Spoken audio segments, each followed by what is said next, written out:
Yep, 13 years has passed. That's the same amount of time as going to college, a 4-year college, 3 times. I was 13 when I first started GTA 5, that's when it released. I was a literal preteen, and I played it for years throughout my teenage years because it was fun to screw around and get on when the guys were online. When I hit 20, that was 7 years later, I was wondering about GTA 6. I heard of online rumors and speculation that it was going to start, but by then I was onto bigger and better things in life.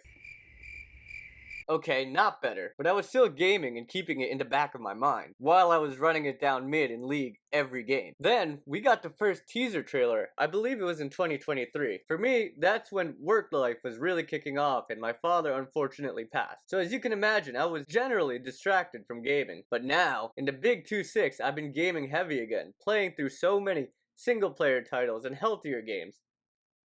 I lied, by the way, I returned to League also. And in the Big 2.6, we got a lot of information just now on GTA 6, from the release date to information about the game and what comes with it and the pricing. By the way, the pricing is $80, I believe, for the standard edition. That is crazy. But to be frank with you, I don't care. I don't give a rat's ass about the release of this game. If you released this 10 years ago, I would have been like, wow.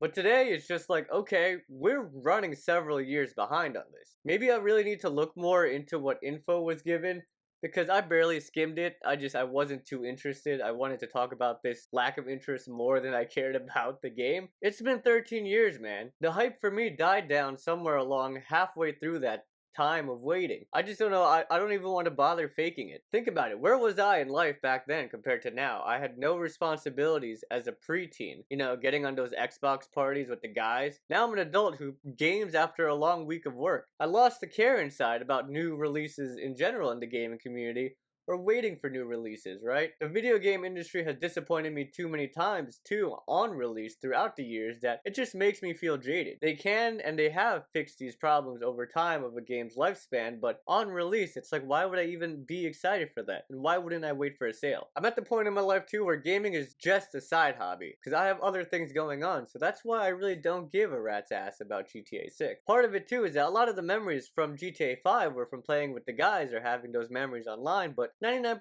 of the guys don't game, and if they do, it's a single player game when they have the off chance of being free. And the chance of them being free and me being free at the same time is astronomically low among my friends. So it's just pointless to even hope to relive that. I'm basically saying I'm not letting nostalgia of how I enjoyed 5 and experienced 5 cloud my current feelings about this information about 6. Because from an objective lens, I'm not excited for it. Like I said, I have to really look at this information they release more, and I'm probably going to end up getting the game and trying to play through it, but it won't be on release, and it won't be out of like this emotional excitement phase. You know, it'll just be like, oh, it came out, I'm gonna buy it. But that'll be further down the line after the release as well. I don't know, let me know if you guys relate to this at all. I know there are a lot of guys who probably do, a lot of gamers who probably relate to this, but this has been Joe with another episode of Let's Talk, and as always, have a blessed day.